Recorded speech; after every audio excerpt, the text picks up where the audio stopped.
પણ મોઢે ને બોલું માં તા તો મને હાસી નાનપણ સાંભળે, પછી મોટીપણની મજા એ તો બધી કડવી લાગે, કાગડા કે મોતે નાળ્યું માંડ્યું અને જમ જડાફા ખાય, પણ તોય સોરુની ચિંતા થાય અને કેમ વિહરીએ કાગડા પૈંડમાં જેને પીડાવું ઘણી અને મુખડું હોય મલપતું, એ માની મમતાને અમે કેમ વિહરીએ કાગડા.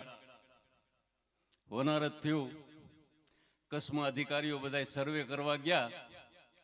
એ સર્વે કરતા કરતા ગામડા ફરતા ફરતા એક નાનું એવું ગામડું, ને ગામડાની માલિકો સર્વે કરતા હતા. એમાં શેરીમાં એક છોકરો ઉભો હતો. ઓલા અધિકારીઓ એને પૂછ્યું કે બેટા આ કેમ ઉભો, તારું કોઈ તણાઈ ગયું છે? તેથી છોકરાએ એટલું કીધું હતું કે હા અમારું ઘર તણાઈ ગયું છે, મારી માં તણાઈ ગઈ છે. કે તો હવે કે મારો બાપ એક વધ્યો છે, એને બીજું ઘર કર્યું છે, નવું ઘર કર્યું છે. કે તને તારી માં જે જૂની જે જનેતા હતી ઈ તણાઈ ગઈ, અને હવે આ નવી માં આવી છે, એમાં તને કઈ ફેર લાગે છે? કે હા મને ઘણો ફેર લાગે છે. કે શું ફેર લાગે છે?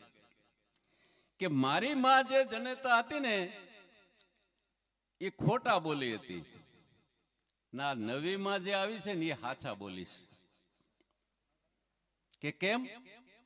કે એ મારી માં હતી તો હાવ ખોટા બોલી જ હતી, પણ નવી માં જે આવી છે ને એ હાચા બોલી છે. હું રમવા જાઉં ને તે મારી માં મને એમ કહેતી કે બેટા રમીને વેલો વેલો વયો આવજે, અંધારું ન થાય, અને અંધારું થયા પછી તું જો આવે ને તો તને હું મારે. અને રમવામાં એટલો બધો મશગુલ થઈ ગયો અને અંધારું થઈ જાય ને ઘેરે આવું તો એ માં ખોળામાં બેહારીને માથે હાથ ફેરવીને એટલું કહેતી કે બેટા મોડું ન કરાય. મને મારતી ની કહેતી કે હું તને મારે, પણ એ માથે હાથ ફેરવીને મને એમ કહેવાય છે કે એ જ કરતી, મને મારતી નહીં, એ ખોટા બોલી હતી. અને આમાં જે છે ને એ એમ કે મોડી આવી, મોડો જો તું આવે તો તને મારે, અને મોડું થઈ જાય છે ને તો મને મારે છે. આટલો જ ફેર છે આ. એટલે કીધું કે મોઢે બોલું માં પણ તા તો મને હાસી નાનપણ સાંભળે, મોટેપણની મજા. સિકંદર દુનિયાની અડધી સત્તા જેણે હાંસલ કરી, અને છેલ્લે સિકંદર એમ કહેવાય છે કે મરવાનું ટાણું એનું થયું ને પથારી થઈને પથારીમાં પડ્યો છે, પડખે માણસો ઊભા છે, જીવ જાય છે ને આવે છે, જીવને જમને વાત થાય છે. એ વખતે માણસો એટલું કીધું સિકંદરને કે બાપુ તમારો જીવ કેમ જાતો નથી? આપણે આ પ્રસંગને અનુરૂપ જ વાતો કરવાની છે કે જીવ કેમ જાતો નથી. તે સિકંદરે એટલું કીધું હતું કે દુનિયાની મેં અડધી સત્તા હાંસલ કરી છે, પણ મારું એક કહેવાનું છે કે હું મરી જાઉં તો નનામીમાં મારા બે હાથ આમ ખુલ્લા રાખજો. જગતને મારે કાંઈક કહેવું છે કે આટલી સત્તા હાંસલ કર્યા પછી હું ખાલી હાથે આવ્યો તો ને હવે ખાલી હાથે જાઉં છું. આમાં કાંઈ લઈ જવાનું નથી, પ્રભુ ભજન કરો એ જ હાંસું છે. અને છેલ્લે એમ કહેવાય છે કે એની માં ત્યાં ઊભી હતી, એની આંખની મલિકોરથી આહોડા દડ દડ દડ દડ પડવા મળ્યા. એ વખતે સિકંદરે એને એટલું કીધું હતું કે માં તારે રોવાનું ન હોય, તું સિકંદરની માં છો. અને તે દી માએ એને એટલું કીધું હતું કે બેટા ગમે એવો તોય મારો તો તું દીકરો છો.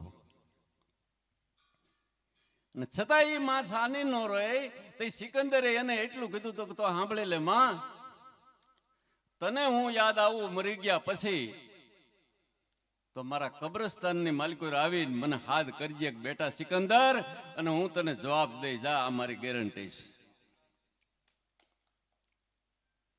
દિન ગણતા માસ ગયા પછી વરહે આંતરિયા, ને હવે તો સુરત ભૂલી સાહેબા નામે વિહરિયા. એક દિન બે દિન ત્રણ દિન ગણતા ગણતા ગંગાના નીર હરદ્વારને પગથિયા ગલગોટિયા ખાઈ નીકળી ગયા.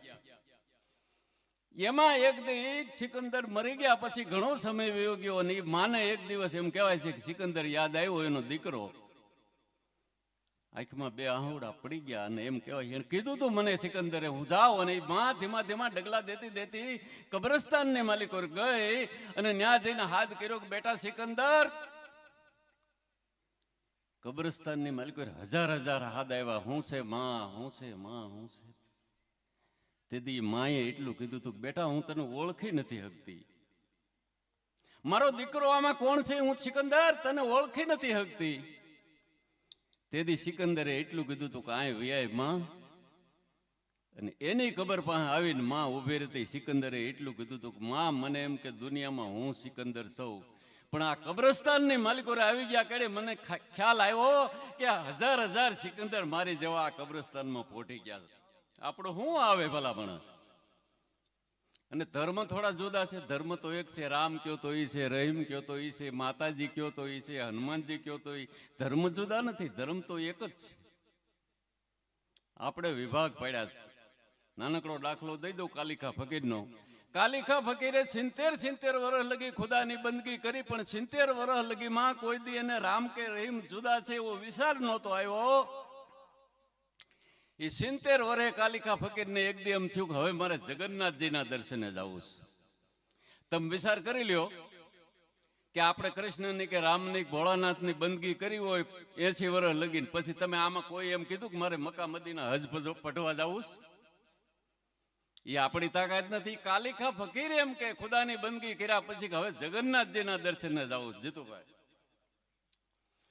એ હવારનો પોર ભલે ને ઉગા ભાણ ભાણ તોહારા ભામણા મરણ જીણ લગમાણ, પછી રાખજો કાશ્યપ આવો સામ સામા ભડ આફળે અને ભાંગે કેતાક ના બ્રહ્મ. આ 3 વેળા કાશ્યપ તણા અને સૂરજ રાખજો શ્રમ, ઉગવું તમારે અસુખ ઉગ્યાની આળ નહીં, તું ઉગ્યો અરુડતા તો ગર્વર અંધારા ગયા. એ હવારનો પોર કાલિકા ફકીર એમ કહેવાય છે, ગળામાં ફટીકની માળા, હાથમાં તસબી, લીલી કફની પહેરી છે, ને હાલ્યો મુખની માલકોથી ઉસાર થાય છે કે ખાવેન ખાવેન ખાવેન. અને જગન્નાથજીનું મંદિર દેખાણું, પગથિયા સેડે જાય છે, મોઢાની માલકોથી ઉસાર નીકળે છે. પણ પૂંજારીનું જ્યાં ધ્યાન ગયું એ વખતે હળી કાઢીને એને એટલું કીધું, ઠેર જાઓ બાબા. ફકીર કે કેમ? કે તમે દર્શન નહીં કરી શકો. કે હું કામ? કે તમે મુસલમાન છો, આ તો હિન્દુનો દેવ છે. તેથી કાલિકા ફકીરે એને એટલું કીધું તું કે મને ખબર નહીં આ હિન્દુનો દેવ છે કે મુસલમાનનો, મને એમ કે બધાયનો માલિક છે. અને છતાંય કાલિકા ફકીર એમ કહેવાય છે કે પગથિયા સીડ્યા અને પૂંજારીએ ધક્કો માર્યો. એક કોઈના ખૂણાની માલિકો કાલિકા ફકીર જઈ પડ્યા અને શાળાની ટાઈટ હશે અને કાંઈ ઓઢવાનું નહીં હોય, તૂટલ ફૂટલ ગોદડું ઓઢી અને કાલિકા ફકીર ખૂણામાં બેઠો તો એ અડધીક રાતે એમ કહેવાય છે ગરજ ભાંગી ગયો. અને કાલિકા ફકીરે એટલું કીધું તું કે મુસફેક રફેક સફેક દિલ દર્દ મેરા, અરે કલ કિયા હે हमने करार, आज आया हूं तेरे दरबार में, अटकी है मेरी नाव, थोड़ा सा दौर खींचिए, અને हिंदू का देव हो तो मेरा कुछ दावा नहीं, मुसलमान का देव हो तो भी मेरा कुछ दावा नहीं, सबका मालिक हो तो मेरी थोड़ी सी सूझ ली. અને મંદિરના દ્વાર તૂટી ગયા અને પ્રભુએ એને દર્શન દીધા હતા. આ સંતો ભક્તોની તાકાત છે. પણ કે મારું કહેવાનું, હરિદ્વારને પાદર ગંગાજી નીકળ્યા. એ ગંગાજીમાં એ મોટો પથ્થર કાંઠે ત્યાં એક માચમાં બેઠા બેઠા સિતાર બજાવતા હતા. એટલે ત્યાંથી એક માણસ આમ પસાર થયો. એટલે થોડું ઘણું સંગીત એને આવડતું હોય છે. એટલે એને એમ થયું માચમાં સિતાર બજાવે છે પણ એને સિતાર વગાડતા આવડતો નથી. એટલે એ ત્યાં, અને આમથું તમારે નિયમ છે, અધૂરો ઘડો સલકાય. થોડું જ્ઞાન હોય તો બડાઈ વધારે હોય, થોડા પૈસા હોય તો આસકડાઈ વધારે હોય, થોડો મેં હોય તો ગારો વધારે હોય. આ તો સંતોનું કહેવાનું, કોઈ માથે લેવાનું નથી. પણ એટલે એ માણસે ત્યાં જઈ અને મહાત્મા એને મસ્તીમાં સિતાર વગાડતા હતા. ત્યાં જઈને એને કીધું, બાપુ તમને સિતાર નથી વગાડતા આવડતો? કે કેમ? કે સિતારમાં 6 તાર આવે ને 6 તારની માથે આંગળી ફરતી હોય સિતાર બજાવ્યો કહેવાય, પણ તમે તો એક તાર દબાવીને બેઠા છો. અને તે દી એણે એટલું કીધું તું, બીજાને તાર ગોતવા હાટું ફાફા મારવા પડે છે, માને મારો અલખના નામનો તાર જડી ગયો, હું દબાવીને બેહી ગયો. જેને જેને અલખના નામના ભલામણા તાર મળી ગયા એ પછી એને ફાફા મારવા ન હોય. બાકી તો એક વખત મોજડીઓ સંપલ ને બૂટ ને આણે મીટિંગ ભરી. હવે એ બધા હેઠા બેઠા મોટા મોટા એક્શનના બૂટ ને સ્ટેજમાંથી આવ્યા ને એને પ્રવચન કર્યું. પ્રવચન શું કર્યું ખબર છે? એ કે આપણો એક જટિલ પ્રશ્ન છે ને હલ થતો નથી. ઓલા બધા કે કયો? એ કે આપણે ટાઈડમાં રક્ષણ કરીએ, તડકામાં રક્ષણ કરીએ, કાંટામાં આપણે ઉગાડી વાહામાં, અને એ સારા જગ્યાએ જાય ને મંદિરમાં ક્યાંક દેવસ્થાન એટલે એક બાજુ કાઢી નાખે ને એ વયો જાય, આપણે એને પડ્યું રહેવાનું. કે હાલે વાત સાચી છે. એક જણાએ કીધું પણ એ બરાબર છે, એક સિમ્પલ બોલ્યું એ કે પણ આ તો માણસનો પ્રશ્ન એની પાસે હલ કરવાનો હોય કે પણ આટલામાં કોઈ માણસ છે.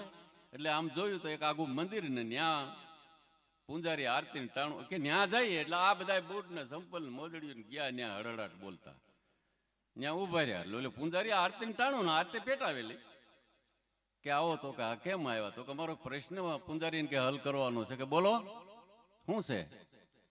તો કે જો અમને પહેરે પછી અમારે કાંટામાં હાલવાનું, તડકામાં હાલવાનું, ઢેફામાં બધે અમારે હાલવાનું, પણ પછી સારી જગ્યામાં ક્યાંક જાય તો અમારું સ્થાન નહીં ત્યાં. તમે અમને એક બાજુ કાઢી નાખો ને પછી તમે વયા જાઓ દર્શને જવું હોય તો. પણ અમારું એટલે આવું શું કામ એમ આ જ પ્રશ્ન છે અમારો. પૂંજારી કે જો તમને સાચું કહું કે હા, કે તમે સાંભળું છો અને સાંભળું છે ને એ અપવિત્ર છે. એટલે અપવિત્ર વસ્તુ હોય ને એ ન્યા ના જઈ શકે. એમાં એક બૂટ બોલ્યું કે એ પૂંજારીને કે તમારી વાત બધી સાચી છે, પણ ઓલો મંદિરમાં જે નગારું છે ને એ અમારા હગા કાકાનો દીકરો ભાઈ છે, આનું શું કરવાનું? પૂંજારી કે હાલો પ્રશ્ન જટિલ છે, ઉકેલ એવો નથી. હવે કે એમ કરો મારે આરતી કરવાનું ટાણું છે ને બહુ મારી પાસે સમય નથી, એટલે હું આરતી કરી લઉં ને પછી નિરાતે આપણે ચર્ચા કરીએ.